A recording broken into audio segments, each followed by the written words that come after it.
or welcome back to my channel. It's been a while since I posted a video, and this one I'm really excited to film because I would like to talk about BIPOC books. BIPOC books are any book that is written by a person of color, whether they are Hispanic or African American or any of the multiple cultures that fall under the umbrella of person of color. And I have a few romance books that are my absolute favorites that fall under this genre. I did recently get some more books, so I first want to do my book recommendations I would recommend by BIPOC authors, and then I want to go over the ones that I am planning to read within the next few weeks. First up, we have The Wedding Date and The Proposal. So these two books have that rom-com feel to them. The Wedding Date is a fake dating trope. The two main characters get trapped in an elevator together, and the male lead has to go to his ex's wedding, but he needs a date. Jokingly, the female lead is like, I will go with you, not knowing that he was actually going to take her up on that offer, and then she becomes his date to his ex's wedding. The Proposal is going to be more of a friends to lovers trope. The FMC and the MMC for this book end up meeting at a baseball game where the FMC is actually being proposed to by her awful boyfriend that doesn't even know how to spell her name properly, and he ends up embarrassing her in front of millions of people. MMC, Carlos, is pretty much there to save the day and try to help the MMC escape from the situation that she's in without being any more embarrassed that she's already is, because her failed proposal is shown all over national television. If you want a little bit more emotional read, I have 7 Days in June and A Love Song for Ricky Wilde by Tia Williams. Now, A Love Song for Ricky Wilde is my absolute favorite by Tia Williams, but I did read this one first, so we'll go over what this one is about. 7 Days in June is a second chance romance trope that follows two authors that rekindle their love for one another after being separated for a very long time.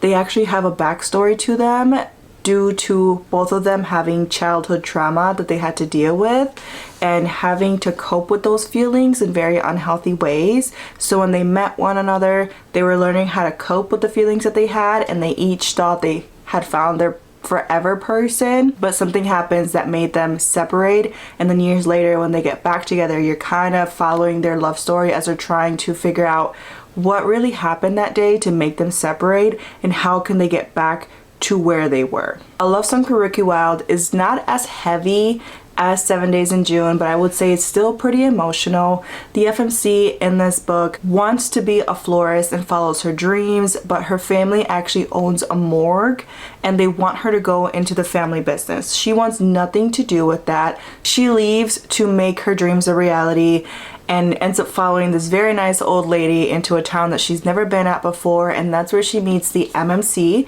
When she meets the MMC, she is instantly curious as to who he is and why he pops up out of nowhere, and the first thing that he tells her is make sure you don't fall in love with me, otherwise you are going to die. This is also a book that's really good for anyone that likes fantasy books because it has magic involved in there. Now, it's very subtle, it's not the focus point of the story at all, but it was written into the story very well. You Made a Fool of Death with Your Beauty is one of my favorite books to recommend to people because it's really short. It's like less than 300 pages and the ending just leaves you wanting more. The FMC for this book is grieving the loss of her loved one that she spent many years with, and she is just learning how to live again and not be a ghost in life. She goes back into the dating world and she's not having the best of luck. She ends up meeting this guy and things are starting to get pretty serious, so she goes with him to his family's vacation home where she meets his dad. The father of her boyfriend is also dealing with the loss of a loved one. He knows what she is going through, so he helps her kind of cope with her hurt and helps her come back to the land of the living per se, because she just been walking around as a zombie for so long. This is a very moving story. It is very short, but I'm telling you, this is an impactful story. Now, this one is a little bit more about grown people problems and grown people issues. So if you're somebody that doesn't want to read about people in their 20s or in college or high school, then this is one that you're gonna want to pick up. It does take place in New Orleans or New Orleans, however you want to say it. Funny story, okay, I had a customer one time that told me she lived in New Orleans and she told me that's how you pronounce it. She said, don't say New Orleans, say New Orleans. So I've gotten stuck saying that ever since. If you live there or know somebody that does, can you tell me if I'm right or wrong? I mean, look, she told me that like 5 years ago and it stuck. So if you keep hearing me saying New Orleans and you're like, Helen, what are you saying? You can't teach an old dog new tricks. I'm not even that old, but it just sounds cool, okay? Getting back on topic, the FMC for this book goes on a work trip to New Orleans, and she is a photographer. So while she's there, her job actually gets canceled, and instead of going back home, her family talks her into taking a vacation for the first time in a long time because she's a workaholic. There she meets the MMC that is actually unemployed. He is trying to make a film about the Vietnamese family and how they have had such an impact on the community there. The two really do push one another because you have the FMC that is a workaholic. She's always go, go, go, never stops. And then the MMC is a little bit more relaxed and chilled down, but he's always, always there for his family, whereas she lacks that in her day-to-day life. So they balance each other very well. It's a book about self-discovery because there's things that each character realizes that they need to improve in their lives, and the other person is actually the perfect individual to help them become the best version of themselves. If you're into royal romance with princes and queens and kings, then you need to pick up American Royalty. So this is book 1 in the series. I haven't read book 2 yet. That's actually going to be on my TBR list because I need to finish this duet. But this book was so entertaining. The FMC for this book is actually a pop singer and the MMC is a prince.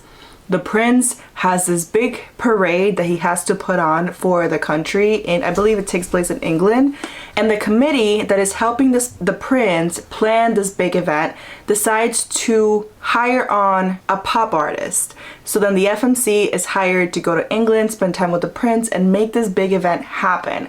But while they're there, they want her to be something that she's not, and she's sick of people telling her what to do because she has fought so hard to get to where she's at in the pop culture. And the MMC doesn't know how to tell people no when they want him to bend over backwards for them. They're both just trying to navigate these waters of how do we set boundaries with the people that we love or the people that we're in business with and not let them take advantage of us. Of course, he's also a prince and she is not royalty, and they end up having a very complicated relationship, and they need to figure out how that is also going to work. Another book that I would like to talk about is Get a Life, Chloe Brown. And actually I want to mention this entire series, which is the Brown Sisters trilogy. I did read the entire series. This is just the only one that I physically own, so that's why it's by its lonesome.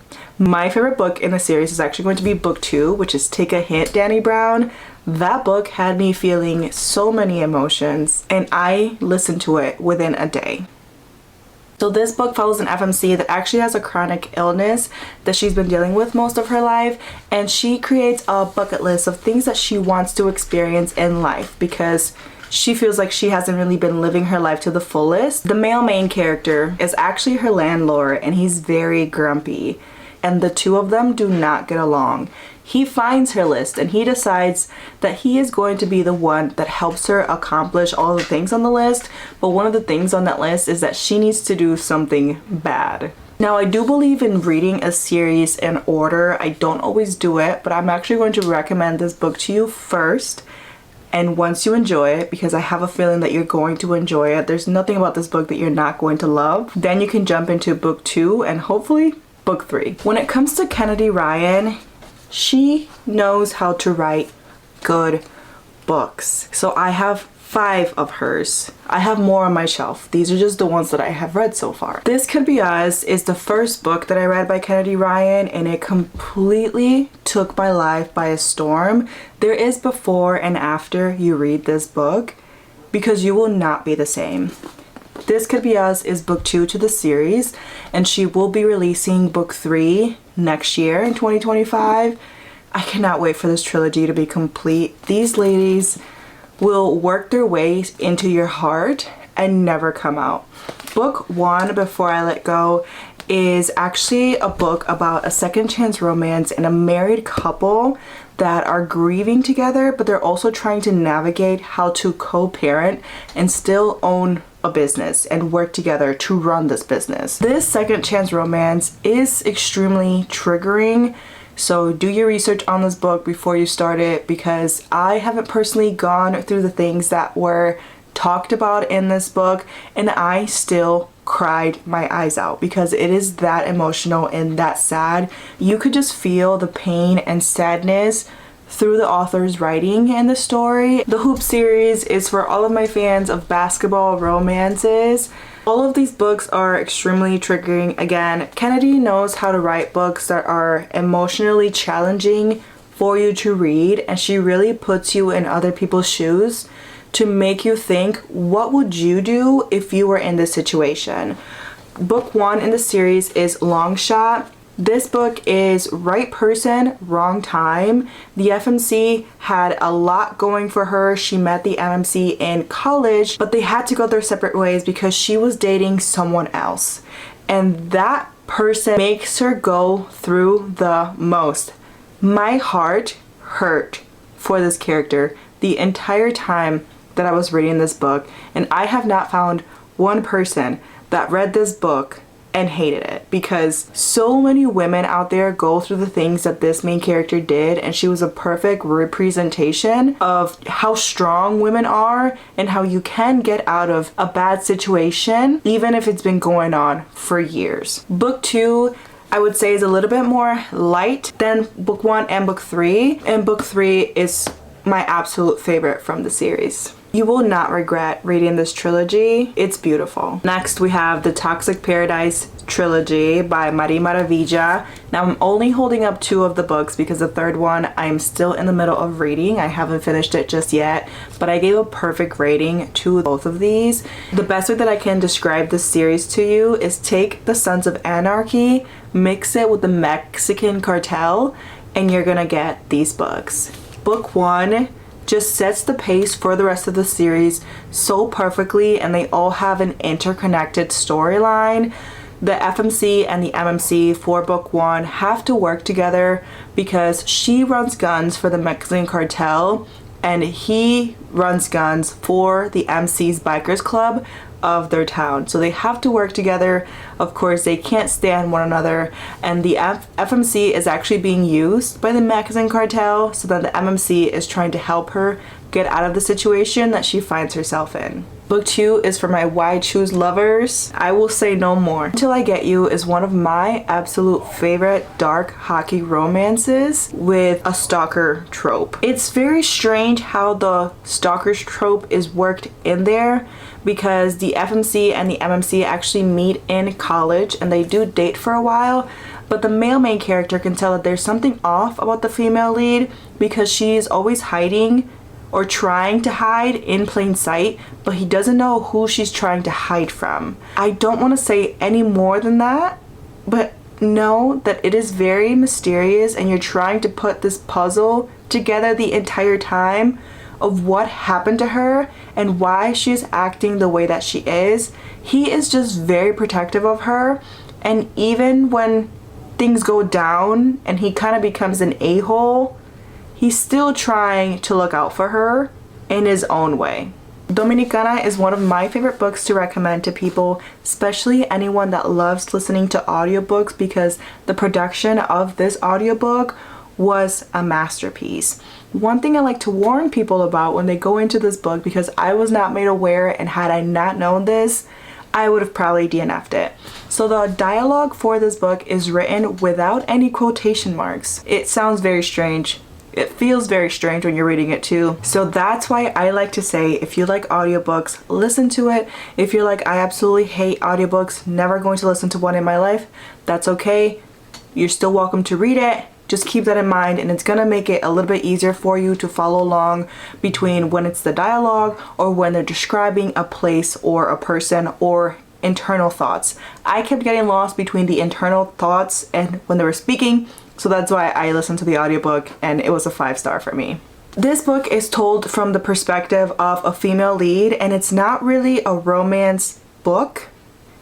There's romance in it, but I wouldn't recommend this as a romance book, even though it is in this video. And this video has a lot of romance books. This is why I'm putting this disclaimer out there. The FMC for this book is kind of used by her family as a sacrificial lamb because she lives in Dominican Republic. They make this deal with an older man and they marry her off to this older man, and he brings her over to live in New York City as a citizen of America. The reason I say Anna is used as a sacrificial lamb is because when she comes to New York City, she doesn't know anyone, she doesn't have any friends, she only knows her husband, who is not a good person, and she has to acclimate herself to living in New York City, but also deal with the pressure of knowing that she has to get everything set in motion to be able to request the rest of her family because things are not going very well on the island. Anna deals with a lot and she deserves the world. My heart kind of broke for her because her family kind of took her for granted, even though she does a lot for them. Another book that is kind of an emotional read is going to be With the Fire on High. Now this one is a young adult romance, so it's a closed doors romance, and it follows an FMC that is a teenage mom. She goes through the struggles of being a teenage mom and also not giving up on her dreams of being a chef. You follow her as she grows into her life and follows her dreams, also finds the love of her life and doesn't give up even though everything and everyone is trying to knock her down. This is a romance book. It does have a happily ever after on it, but the story that is being told is just so very important, and that's why I believe that you should read this book as well. To leave things off on a lighter note, I'm going to recommend A Lot Like Adios and You Had Me at Hola. So both of these books read like telenovelas. In other words, soap operas. They're very entertaining, more on the lighter side, still kind of emotional, but not as emotional as those other two books I just recommended to you. So You Had Me at Hola is book 1 in the series. This one is my favorite, but we're going to talk about this one first. You Had Me at Hola follows two main characters. They're actually actors, and the male lead is fluent in Spanish, but the female lead isn't, and they actually have to film a TV show together that is all in Spanish. So he is very grumpy, doesn't like to interact with the rest of the castmates, and everybody's always talking bad about him. But he's the only one that can help her get used to saying her lines because she does have to practice. Otherwise, she's going to be kicked out of the TV show, and he doesn't really want to deal with having a new actress come in and take in her role. So he kind of sucks it up and starts tutoring her in Spanish, and they just get closer and closer. This is a very dramatic book. This one is a second chance romance, and in this story, it follows two main characters that were high school sweethearts. They are separated and then they are rekindled because the male lead is actually opening up a business in the female lead's town, and of course the company that he's going into business with ends up hiring her marketing firm to help them out. So then they also have to work together even though they can't stand one another. All of the books that I recommended are very dear to my heart. I loved every single one of them, and I do hope that you enjoy them as much as I did. When it comes to BIPOC books, I feel like they're not talked about enough. They don't get as much recognition, and when you try to search for them, they're actually quite difficult to find, especially books written by Latinas or Latinos with Latin characters. It's wild out here, okay? So I actually do want to read more books by BIPOC authors. I already do this all year round, but I do want to kind of focus on doing that more moving forward. So I have a few here that I do want to prioritize to hopefully read them within the next month or two. We have Full Moon Over Freedom. I just read After Hours on Milagro Street, which is book 1 in the series, and it wasn't my favorite. That's why it wasn't on my recommendations list. It's a solid story. I ended up giving it a 3 out of 5. I was just really frustrated as I was reading it, and if I'm not loving a book, I'm not going to recommend it to somebody else because I'm just setting you up for failure. I am hoping that this one is a little bit better. Now, they are standalone books, so you don't have to read them in order. You can just read them by themselves. And this one specifically follows one of the sisters that she is actually a single mom with 2 kids. She is returning back to her hometown after being away for a very long time because she needs to break a curse. When she is back in town, She ends up running into, we can call him her high school sweetheart, and he still has feelings for her. He knows that she is trying to use him while she's there for summer. The only problem is that at the end of summer, she is planning on leaving again, and he doesn't want to fall in love with her all over again just for her to leave him. This story sounds like it's going to be really dramatic, really complicated, and I love a complicated romance. It keeps me flipping pages. I don't want it to be nice and easy. Real love is not nice and easy. If real love was easy, then everybody would be in love. Why do you think there's so many sad people out there? I was one of those sad people for a very long time. And thankfully, by the grace of God, we're not there anymore. I am in love with these covers, and that is half of the reason why I bought them, but I do want to read Ramon and Julieta and Kiss Me, Mi Amor.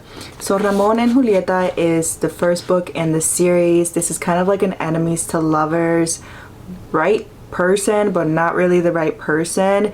The FMC and the MMC meet at Dia de los Muertos, Day of the Dead festival, and they have a very passionate kiss. They go their separate ways, and then when they meet up again, they learn that their families are actual rivals because of a recipe that was stolen a long time ago. So they have to decide if this rivalry between their families is worth it, or if they really wanted to pursue the love that they can feel between one another. Pride and Protest is a retelling of Pride and Prejudice, and if that doesn't convince you to pick it up, then the description probably will. So the FMC for this book is a DJ, and she is actually trying to save her neighborhood because there is a property developer that is buying up condos left and right on her street. She is planning a protest, but things don't turn out very well when she actually mistakes the property developer's CEO for a waiter. The two of them have a very heated argument where they realize that there is chemistry between them, but the FMC is trying to get him out of her town and out of her head. Will she be able to succeed? I don't know, but I want to find out, and I bet you probably do too. Ooh, oh my god, this sounds so good. We're not gonna be shocked who this author is because I just told you guys like a few minutes ago how much I love her. This might as well be a Kennedy Ryan stan account. On Your Mind by Kennedy Ryan is another romance that I would like to read within the next few weeks. So this book, the reason why I was just kicking and giggling, is a best friends. I don't even know how to describe this. There's so much going on in my head right now. The FMC for this book has a lot going for her, finally, after a very long time, and she is engaged to be married. The only thing lacking from her life is sizzling chemistry between her and her fiance. She ends up finding this chemistry with a person that is not her fiance. The only problem is that person is her fiance's best friend. Chisme? I think there's gonna be some chisme in here. It does sound like there's gonna be a love triangle in there. But before you come for me saying, Helen, that's a love triangle, why are you reading books with love triangles? I will read love triangles if they're written good, like properly. You have to set it up nicely, and it has to be done in a specific way. I want to start this book tonight. That's how I'm feeling right now. I think that might be the move. We have another one by Kennedy Ryan, The Kingmaker. I have been wanting to read this for so long, and I feel like this is just the time to do it. We're on a binge, so might as well indulge ourselves. Kingmaker follows a male main character that is actually the son of a business owner that profits off of oil. The FMC is being affected by these oil pipelines, so she's actually protesting against them. She has no idea who the MMC is when they first meet, and the male main character ends up lying to her about his identity so he can have her at least once. The only problem is, after he has her that first time, he is not willing to let her go, and he also hates his own father. So which side is he going to pick? I'm hoping he picks her side. There's also 2 books to this series, so I feel like this is going to be very painful and it's going to be a journey. City of Salvation is book 3 in the Toxic Paradise series. I did start this book and I got like 40% into it and had to stop just because I wasn't really vibing with it at the time. Like, I don't think it was the book. I do think it's me. I am a very deep rooted mood reader. That's who I am. I do believe in right book, wrong time. So if I'm not feeling a book and I know it's a good book, and that might be the problem, I do softy enough it and then I will come back at a later time. That's what happened with this book. I'm gonna give myself a fresh start from chapter 1, get reacclimated with this world, the characters, the storyline. But what I do know is that the female lead for this book is actually hiding her true identity from the people that she loves. The male main character for this book has been in love with her for a very long time, but neither one of them knows how to really do relationships. So they haven't acted on the feelings that they have for one another. But when her life begins to get threatened, he steps right in, because one thing he's not gonna do is let people play about his woman. Even if she's not really his woman, she still is. To everyone else she is, okay? Including me. That's why I pointed to myself. What are you doing? I adore this author's writing, so that's why I know it wasn't the book. It was definitely me, and I cannot wait to get into this world. It's gonna be another 5-star. Every other book in this series has been a 5-star for me. I have no doubt about it. Please ignore the sticker here. I just haven't had the chance to take it off just yet, but it will be coming off as soon as I'm done filming this. I just hate, why do they put stickers on books? I don't get it. Anyways, A Long Petal of the Sea is a historical fiction that also has romance within it. Follows an FMC and an MMC that are actually leaving Spain because of government corruption, and they have to flee along with thousands of other people. The female lead is pregnant and her lover is deceased, and the male lead is actually her brother-in-law. Since they're traveling together, they actually have to get married or act like they're married to be able to make it through this long journey that they have to endure. And along the way, they go through a lot of hardships and tribulations, and the only thing that keeps them going is knowing that maybe one day they can go back home. This sounds like it's going to be a very emotional and moving book. I do really love historical fiction books. I don't know, there's just something about them that just talks to my soul. I really have high expectations for this book. I am getting more into creepy thriller books, and The Hacienda just had the perfect combination of all of that for me. The Hacienda follows a female lead that leaves her home due to the Mexican government being overthrown and her home no longer being safe for her to live at. When a man proposes to her, she jumps on the opportunity to live with him in his home because it's in the middle of nowhere, so she feels like it is a safe place to live at. Little does she know that the home is actually haunted and there's weird things that happen while she's there. She meets a priest, and the priest might be her only salvation for this creepy house. Her fiance's wife also mysteriously disappears, and she doesn't think much about it until she's living in the house and she begins to realize that not everything is as it seems. Pardon My Frenchie has the cutest cover, and it's definitely because of that little puppy on the cover. He is the moment, and he is the vibe. This book follows a successful business owner that owns her own doggy daycare. She's also taking care of her teenage sister, so things for her are a little hectic. They get even more hectic when a new dog goes to daycare, and the antics between her dog and the new dog at daycare make them go viral on social media.